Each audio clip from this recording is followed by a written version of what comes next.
Queria abrir lá em João 14, 6 e depois dar uma pincelada daquilo que a gente já vem falando para terminar uma palavra hoje.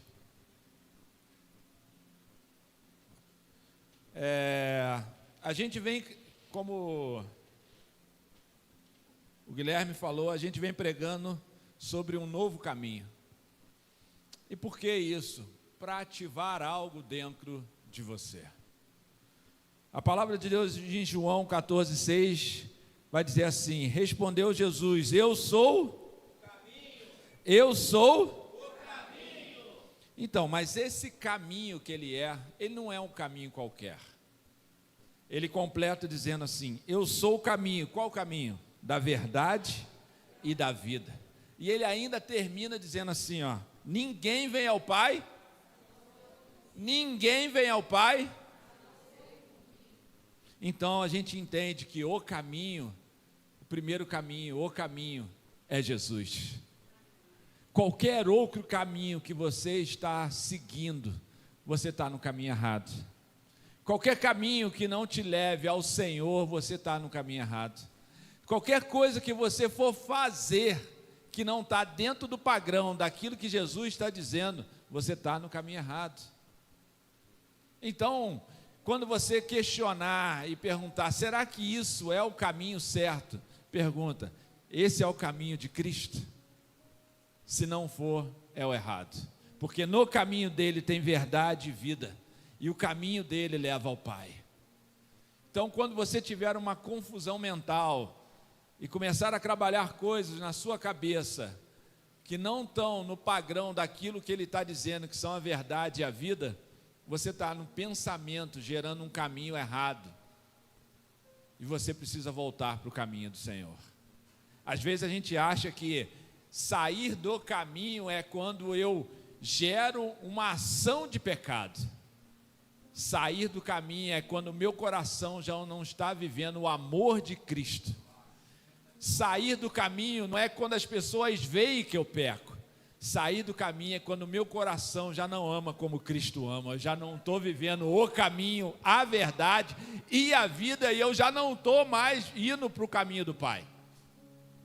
Quantos estão entendendo isso? Amém. Por isso a gente tem tanto trabalhado o caminho, porque senão a gente vira um religioso vindo à igreja, achando que a gente está no caminho, e na verdade a gente não está.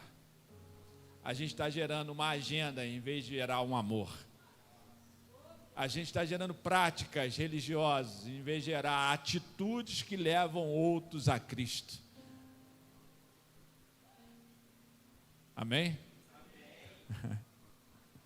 E eu não sei por que Deus não está deixando eu sair desse um novo caminho. Talvez pessoas ainda não passaram a viver esse novo caminho. Pessoas que chegam na igreja, acham que já estão vivendo o caminho e às vezes ficam impressionadas com aquilo que Deus está fazendo no nosso meio. Não tem nada a ver comigo, não tem nada a ver com o pastor Adilson, não tem nada a ver com a pastora Marisa, a pastora Lenita, tem a ver com aquilo que Deus está fazendo no nosso meio. E às vezes a gente fica impactado com aquilo que Ele está nos moldando, nos transformando, nos ativando. Porque se Ele está nos movendo, é porque Ele quer transformar algo em nós. Porque há uma geração esperando você se transformar. Há uma geração esperando você sair da religiosidade, de uma prática religiosa, de vir à igreja e achar que é perfeito, para viver o verdadeiro amor de Cristo, a ponto de exalar Ele lá fora e viver a verdade e a vida e levar as pessoas ao Pai. Agora, a gente tem pregado isso, essa é a terceira parte desse um novo caminho. E quando eu estava em casa, Deus falou exatamente para a gente fazer um resumo disso e terminar essa parte, falando daquilo que o pastor Adilson até pregou hoje, sobre os poços de Isaac. Você vai entender no final. A palavra de Deus vai dizer que às vezes a gente precisa repassar aquilo que a gente aprendeu, porque se a gente não colocou em prática ainda, a gente ainda não entendeu. Tem coisas que a gente sabe, mas a gente não coloca em prática. Se a gente não coloca em prática, a gente sabe, na verdade a gente não sabe, porque a gente não praticou. E a palavra aqui, quando a gente começou a pregar, na primeira vez que a gente disse que eu ia trazer uma palavra de um novo caminho, e a palavra que está fervendo no meu coração é que eu até preguei isso na escola de líderes, e talvez algumas pessoas precisem escutá-la hoje, eu nem ia passar por isso.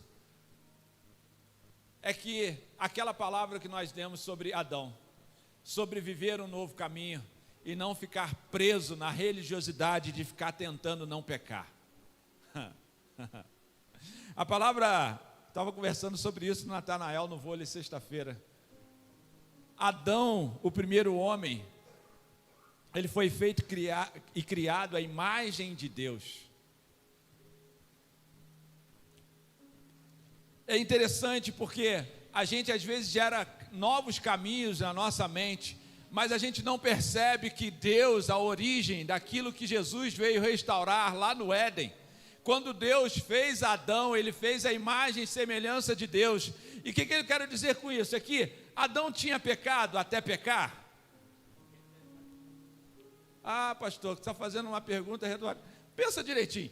Quando até o pecado entrar em Adão, ele tinha feito a imagem e semelhança de Deus, amém? Então Adão tinha pecado? Não. Então, se eu vivo para não pecar, para ser semelhante a Cristo, quer dizer que quando Adão foi criado num dia, ele morreu no outro, porque ele já atingiu o propósito daquilo que a gente vem buscando a vida inteira, que é ser santo. Não, talvez você não tenha compreendido.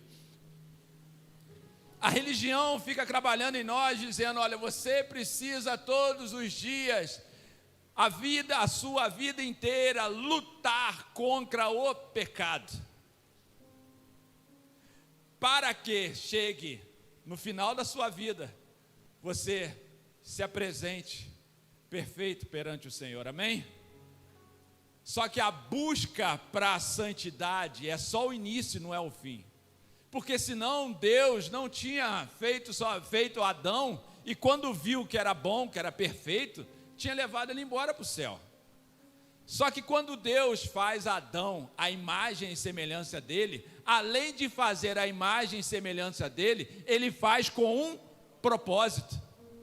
A grande questão minha e sua é que nós estamos buscando a santidade em vez de viver o nosso propósito, e o nosso propósito vai nos levar à santidade.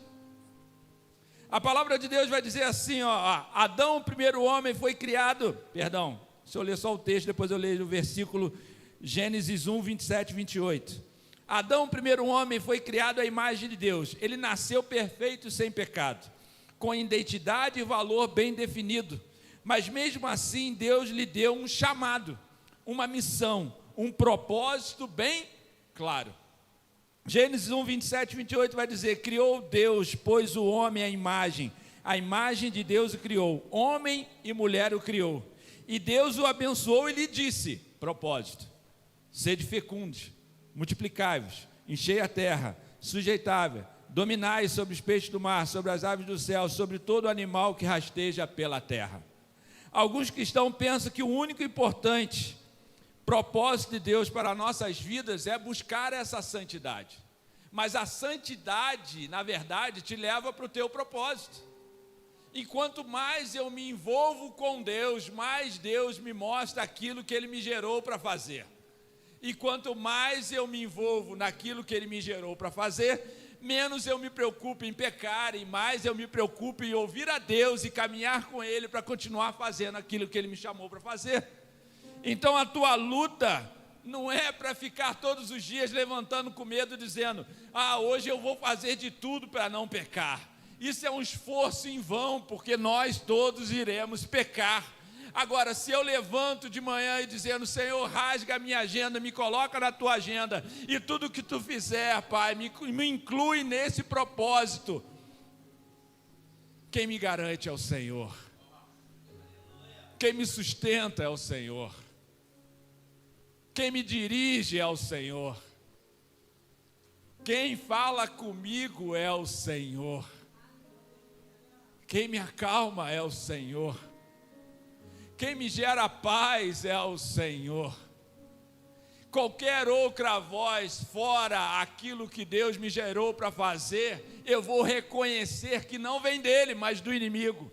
E aí eu repreendo e vou embora no caminho do Senhor. Vocês já repararam que em todas as escrituras, Jesus não fica preocupado com aquilo que o diabo está fazendo, mas ele fica preocupado em realizar aquilo que o Pai está fazendo? Ah, não. Você já viu na Bíblia Jesus dizendo assim, olha, eu estou preocupado com aquilo que o diabo está fazendo? Não, vocês já pararam para pensar sobre isso? Jesus lá falando assim, olha, todas as manhãs eu vou me retirar para ver o que o diabo está fazendo. Não, ele diz, eu só faço aquilo que eu vejo o meu Pai fazendo. A grande questão sua é, você se levanta olhando para quem? Para Deus ou para o diabo? Quem tem movido o seu olhar quando você levanta para gerar um novo caminho no seu dia? Deus ou o diabo? A gente começou aqui a pregar sobre Deus de Abraão, Deus de Isaac, Deus de Jacó naquele dia que acabou a luz. E por que eu estou falando sobre isso? Porque aquele dia a gente citou sobre isso. É fácil entender que Deus é Deus de Abraão, é fácil entender que Deus é o Deus de Isaac, mas talvez você não compreenda que Deus é um Deus de Jacó. Quando Deus chama Moisés, e eu estou repetindo aquilo que eu disse para que alguns não ouvissem, se você não entendeu, ouça de novo até que você põe em prática. Quando Deus chama Moisés naquela sarça, já tinha passado, se você não percebeu ainda, já tinha passado Deus de Abraão, Isaac e Jacó, que se transformou em Israel. Mas quando Deus se apresenta a Moisés, ninguém fala quem ele é. Deus próprio fala para Moisés quem ele é. Em vez de ele falar, eu sou, depois ele se apresenta dizendo, olha, eu sou, Deus dizendo para Moisés, não é um homem nem ninguém, é Deus dizendo para ele, eu sou Deus de Abraão, Isaac, e ele não fala Israel, ele fala Jacó. Por que ele fala isso? Porque para que você entenda que Jacó significava o quê? Enganador. Deus se reconhece ali com Moisés, dizendo, eu sou o Deus daqueles que enganam, que mentem, que roubam, que matam, até que eles decidam não viver mais assim. Eu não sou só os deuses dos perfeitos, dos certinhos, dos santinhos, não, eu sou o Deus também daqueles que enganaram, que mentiram, que vieram para cá um dia, machucados, feridos, prostituídos, drogados. Eu sou esse Deus, Moisés. Sabe por quê? Porque você hoje é um assassino, mas quando você virar para mim e olhar para mim e seguir no meu propósito, ninguém vai te reconhecer como assassino, mas vai ser reconhecido como aquele que tira as pessoas do deserto, tira da escravidão e leva para o lugar do propósito. Quando você parar de querer se magoar, se ferir e se auto-perdoar e deixar eu te levar para o meu propósito, você não vai ser mais reconhecido como assassino ou fugitivo, mas eu vou te apresentar aqueles que te perseguiram para mostrar para eles o quanto você mudou na minha presença. Ah, dá um glória a Deus aí, aplauda o Senhor.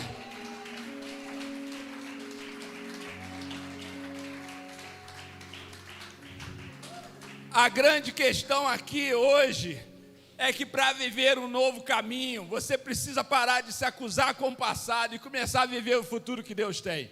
Para viver um novo caminho, você precisa reconhecer quem você era até hoje, para que agora, a partir daquilo que Deus está te chamando, você viva um novo caminho de Deus. Ele não tem problema em ser o Deus de Jacó.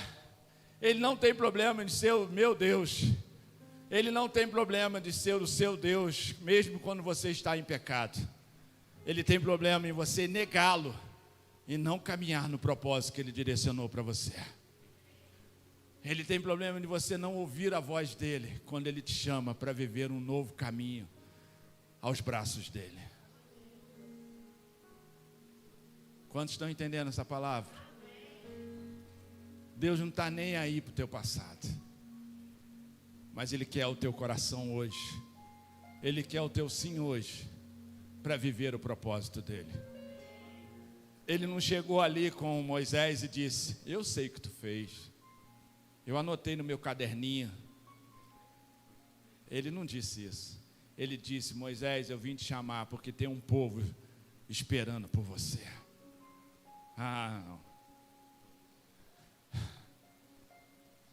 Eu vim te chamar porque não tem a ver somente contigo e com o teu caminho, mas tem a ver com um povo que está esperando você andar no meu caminho.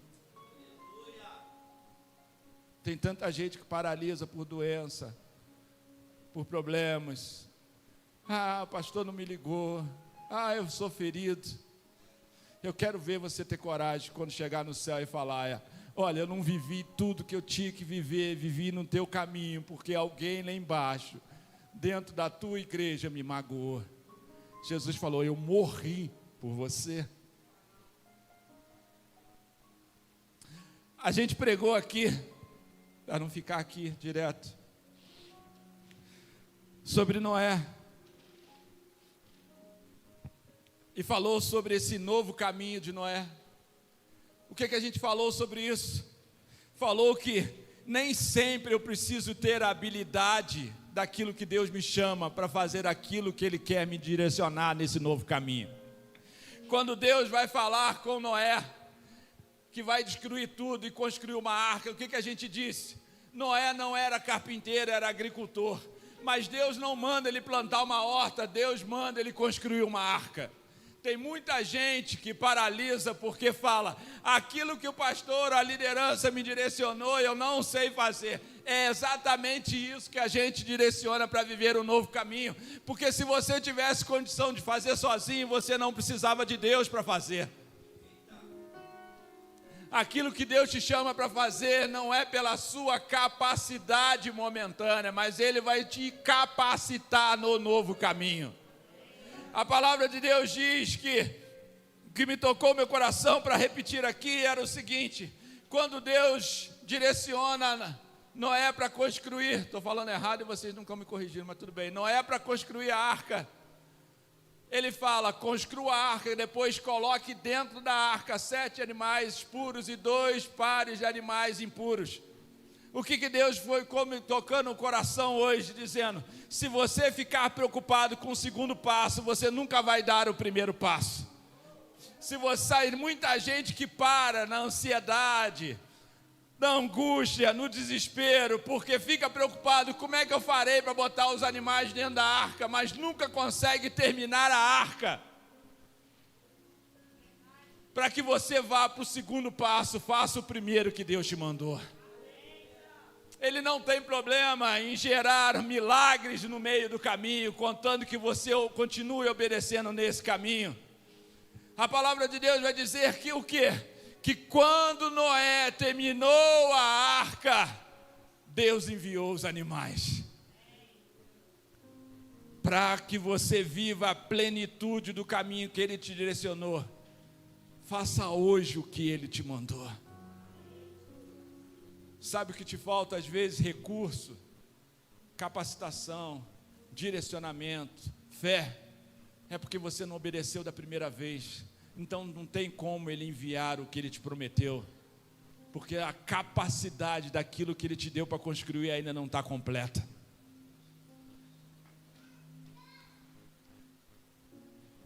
O que me impressiona aqui nesse caminho é que ele estava construindo algo que não tinha caminho para percorrer.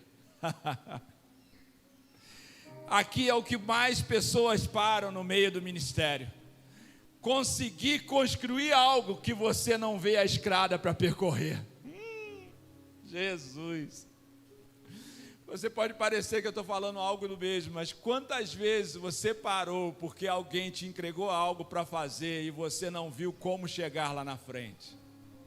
Sabe o que é construir a arca no meio do vale? Não tinha mar, não tinha rio, não tinha caminho para seguir com aquilo que Deus mandou você construir.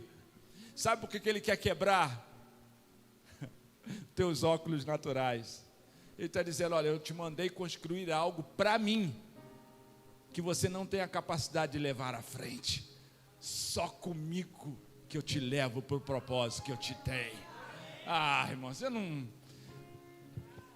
Sabe por que tem tanta gente que paralisa o ministério?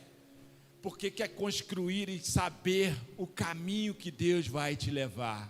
E Deus está dizendo, eu não vou te mostrar como, eu só constrói aquilo que eu já te dei o projeto nas mãos.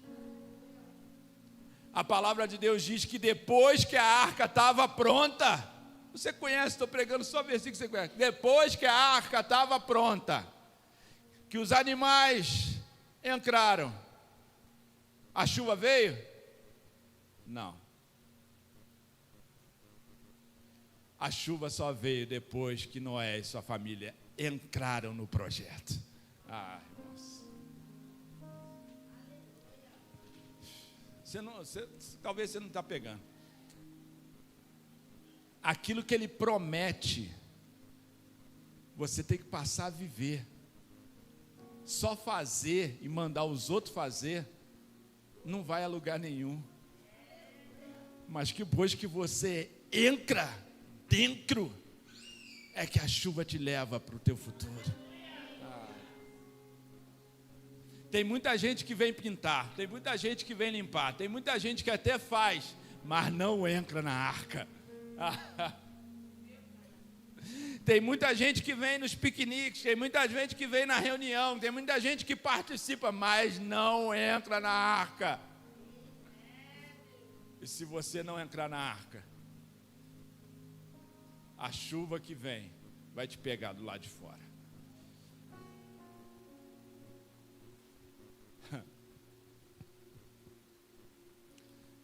Nos últimos 5 minutos eu vou entrar na palavra, para variar. Gênesis 26, 22 vai dizer assim, é uma palavra breve, mas que vai ativar alguns aqui. Gênesis 26, 22 diz assim, ó. Deixa eu abrir aqui. Estou lá em Coríntios.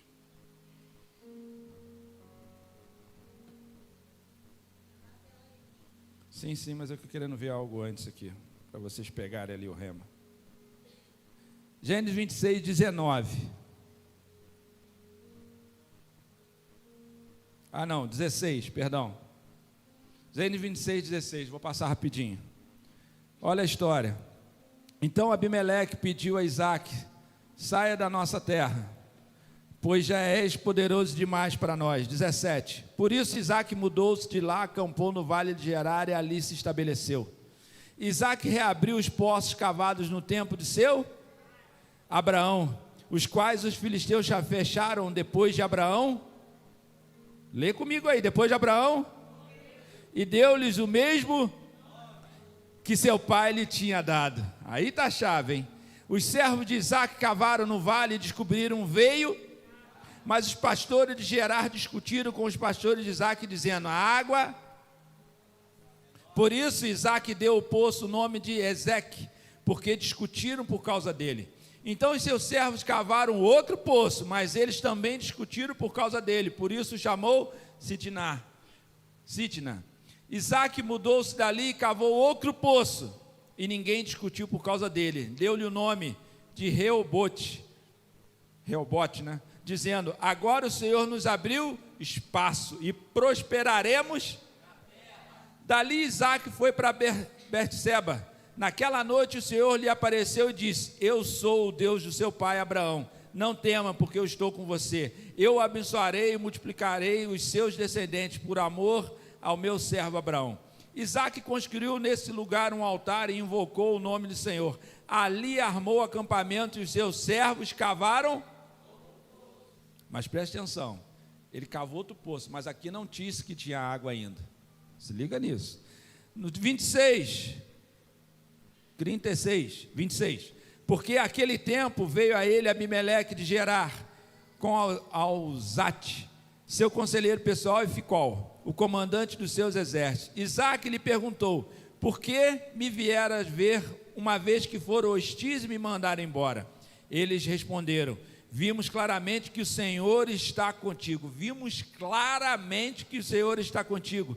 Por isso dissemos: façamos um juramento entre nós. Queremos firmar um acordo contigo. Tu não nos fará mal, assim como nada te fizemos, mas sempre te tratamos bem e te despedimos em paz.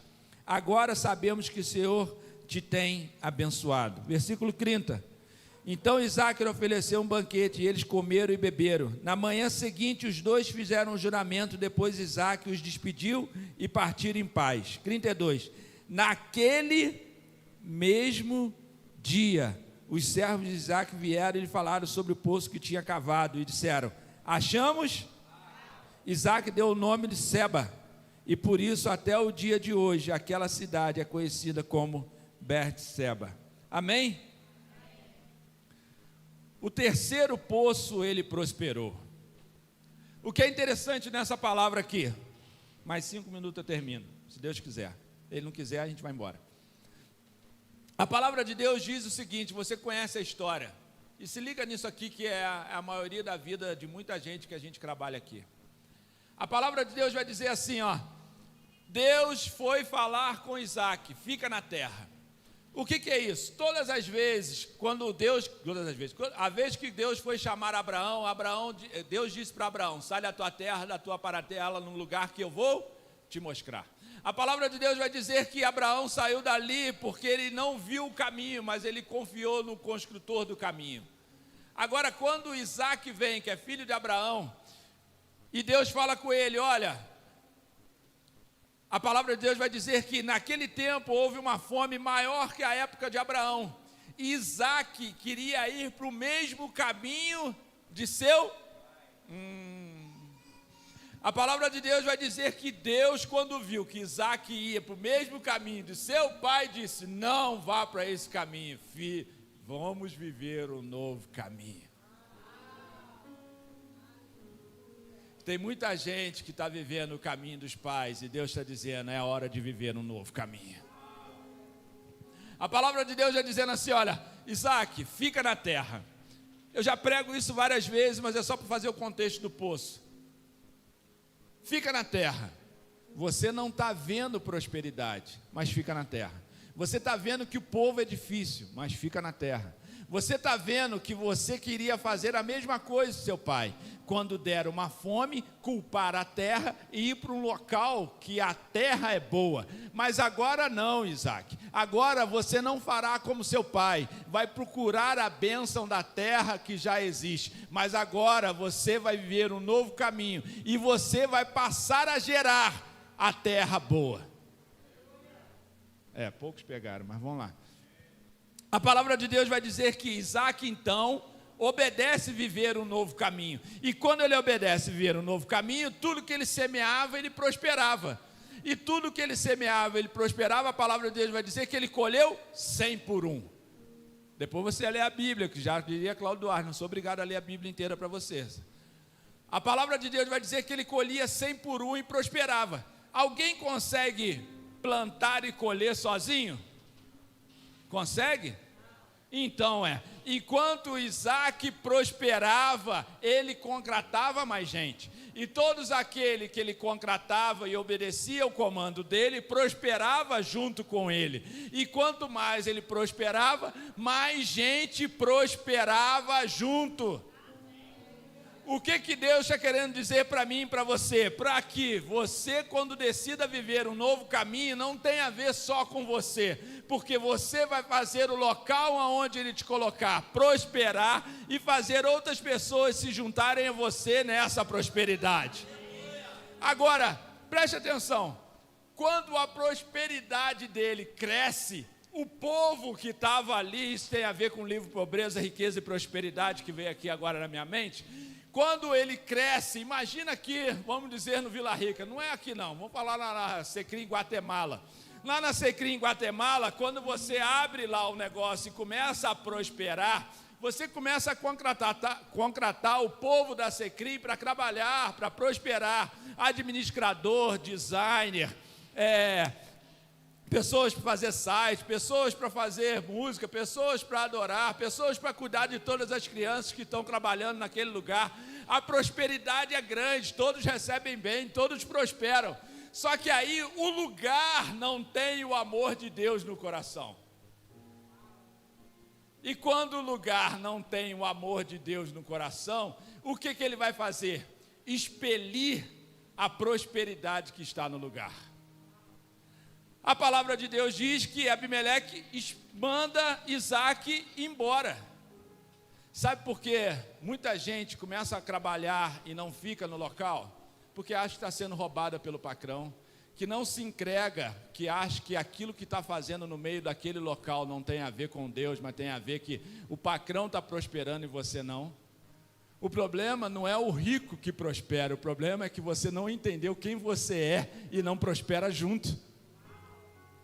Até o ponto de você ter o próprio negócio, porque a riqueza está dentro de nós, e fazer outros prosperarem junto com você. Só que aquele que não entende a prosperidade, o amor que carrega, expele aquele que prospera. Sabe quando você vê alguém que está com um carrão aí fora e você fala, deve estar roubando alguém?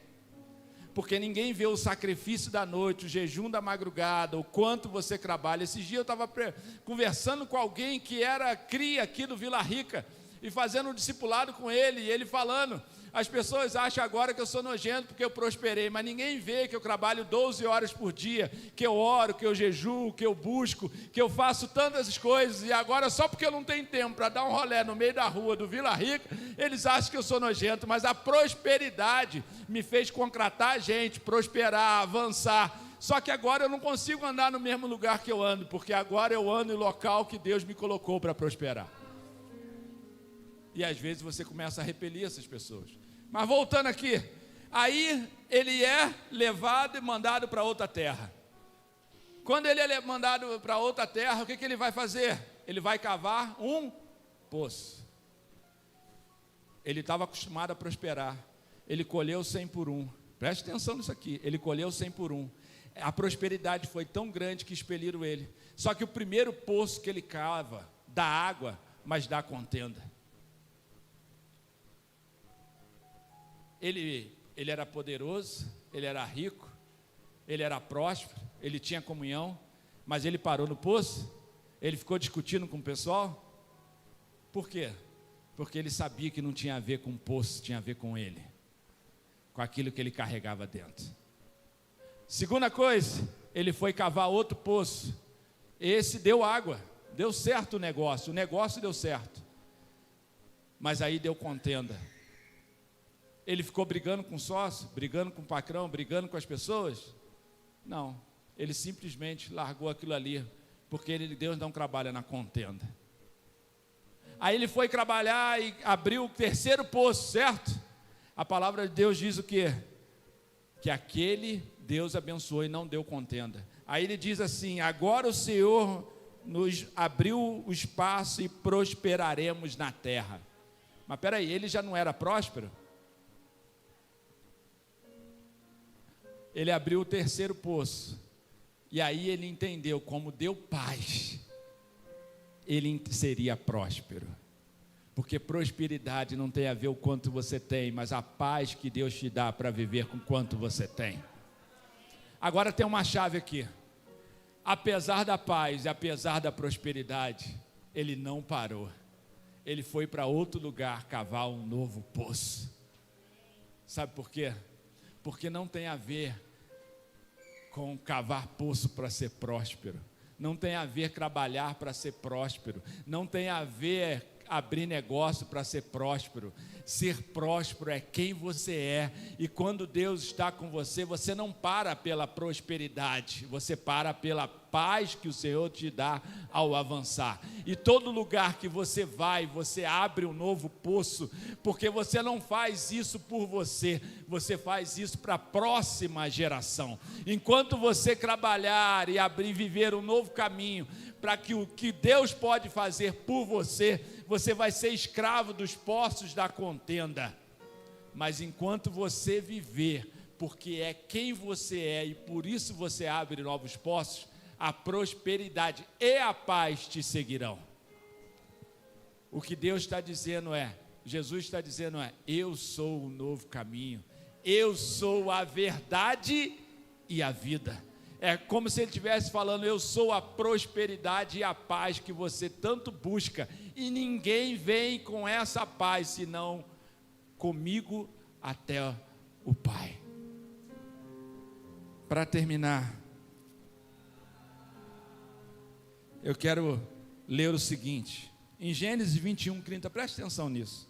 Em Gênesis 21:30 vai dizer assim, tomarás esses 7 cordeiros, preste atenção que é o final da palavra, Gênesis 21:30 e 31, tomarás esses 7 cordeiros da minha mão, para que sejam testemunha que eu cavei esse poço, por isso se chamou aquele lugar de Berseba, porquanto ambos juraram ali.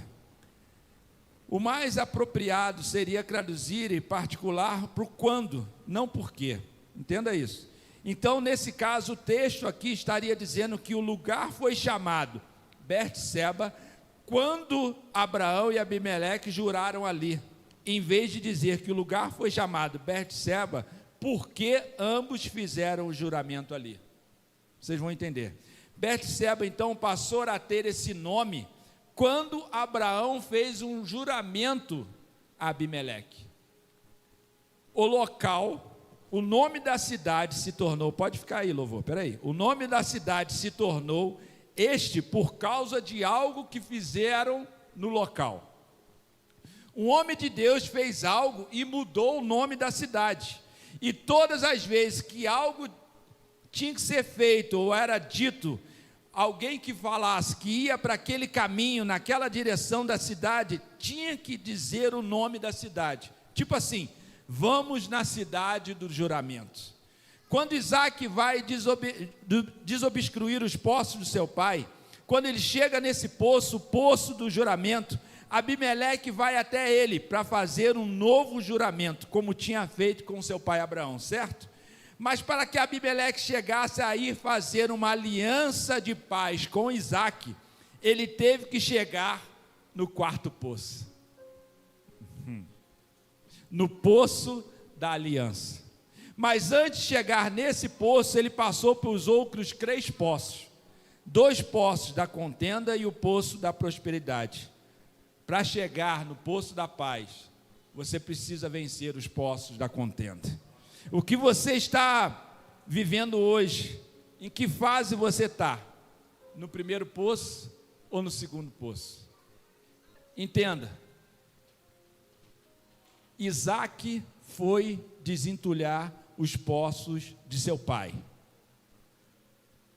No 4º poço que ele desentulhou, é o mesmo poço que Abraão fez uma aliança com Abimeleque, de juramento da compra do poço. Quando ele cavou o 1º poço e deu contenda, ele não ficou ali e não paralisou, cavou o 2º. Quando cavou o 2º e deu contenda, ele não paralisou nem reclamou com Deus, ele foi cavar o 3º.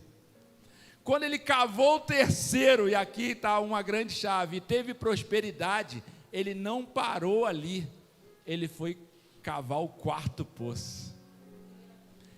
Eu só chego no poço da aliança de paz com o meu inimigo, se eu supero os 2 poços da contenda. E eu só chego na paz, se eu supero o poço da prosperidade. Porque o problema eu até supero contenda, mas eu paro na soberba da prosperidade.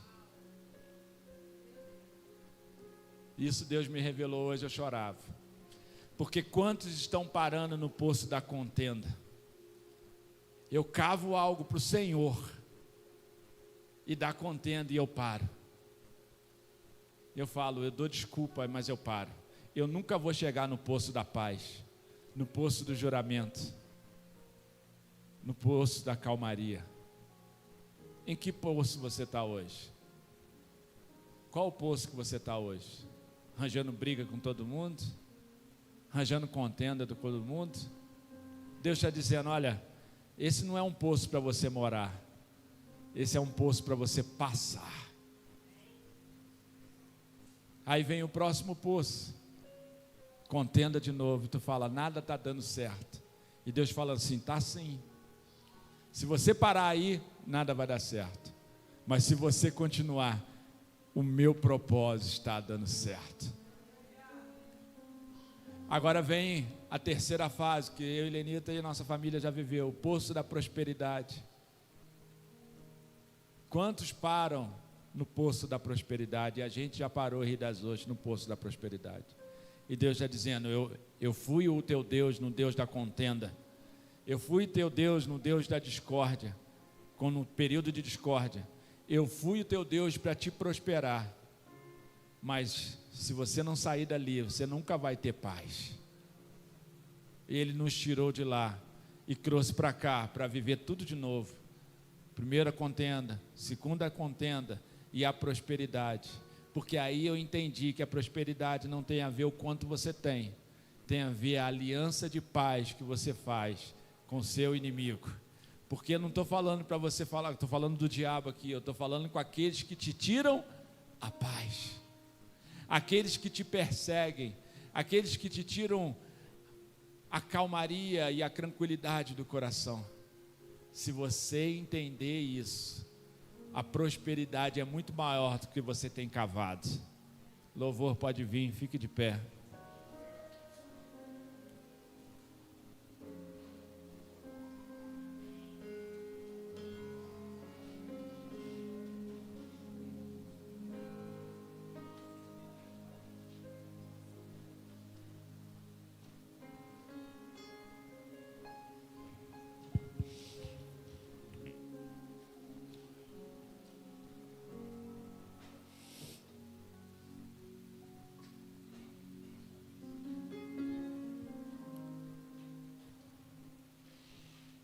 A gente começou 8 horas, são 8h45. Se Deus permitir, 9 horas nós estaremos indo. Mas eu não quero que você se disperse ainda.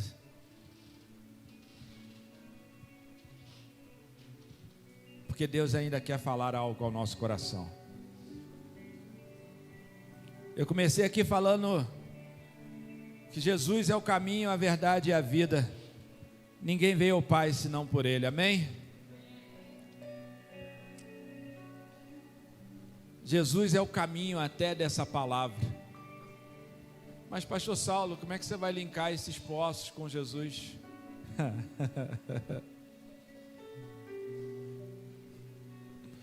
A palavra de Deus vai dizer que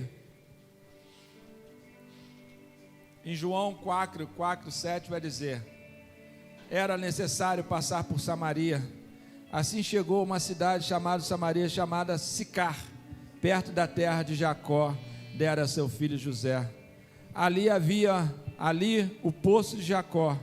Jesus, cansado de viagem, sentou à beira do poço. Isso se deu por volta do meio-dia. Nisso veio uma mulher samaritana tirar água e disse a Jesus: dê-me um pouco de água. A palavra de Deus vai dizer que Jacó comprou aquela terra, uma terra estrangeira, e cavou um poço. Um poço, se você for estudar, naquela época tinha mais ou menos 45 metros de profundidade. Eu fico imaginando com a ferramenta daquela época o quanto era difícil cavar poços em meio às pedras. Você talvez não tenha imaginado nesse processo. A gente falou dos 4 poços. É fácil falar, cavou um poço, deu contenda, saiu. Mas imagina cavar um poço de 45 metros. E depois que você vence e acha a água, você tem que desistir dele. Só que eu fico imaginando Deus falando com Abraão, que cavou a primeira vez antes de Isaac. Nesse 4º poço que ele comprou, que fez o juramento, que fez a aliança, é nesse poço que é a da samaritana. E eu fico imaginando Deus falando com Abraão: Abraão, está difícil? Imagina, 10 metros. Está difícil, Abraão? É muita pedra, né? É muito sol, é muito cansaço. Eu sei que você não tem as ferramentas certas, Mas continua, Abraão, porque esse poço, se você continuar, você vai beber desse poço. Eu fico imaginando quando chega a 20 metros, o Senhor fala: você já cavou o dobro que aquilo que eu te falei que beberia. Mas não desista, Abraão, porque não tem a ver com você, tem a ver com a sua esposa. Cava o poço que você e sua esposa vão beber. Passa mais um pouco, 30 metros. Imagina o que é isso, 3 vezes aquilo que ele já tinha cavado. Sol, pedra, cansaço. E Deus já dizendo para ele: Abraão, não para, porque não só você e sua esposa vai beber desse poço, mas o seu filho também vai beber desse poço. Quando chegou lá pelos 40 metros, nada ainda, e Deus dizendo: Abraão, persevera, filho.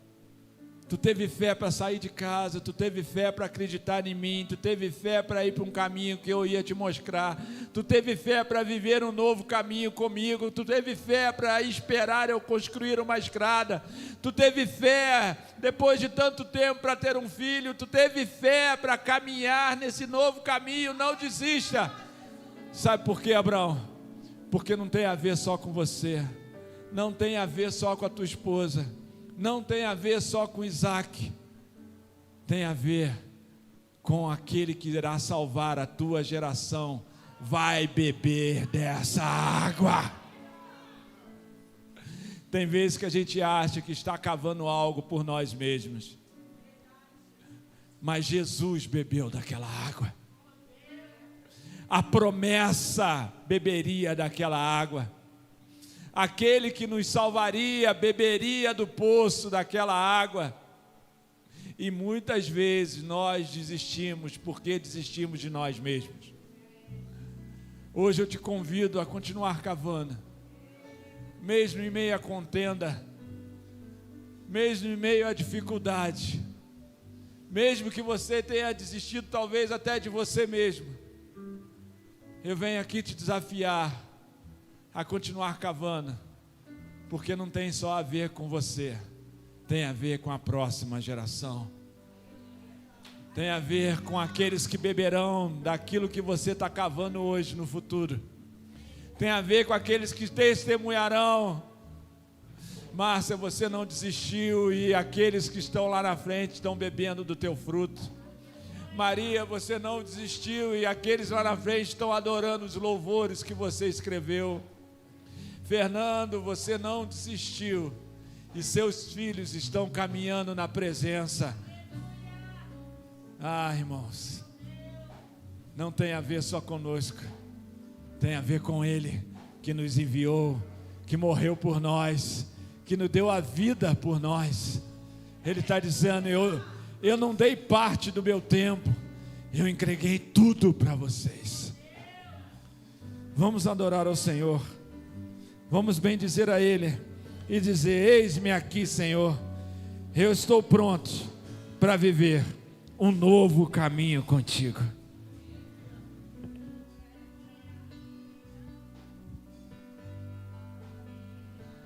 Salvação e a ti me renderei.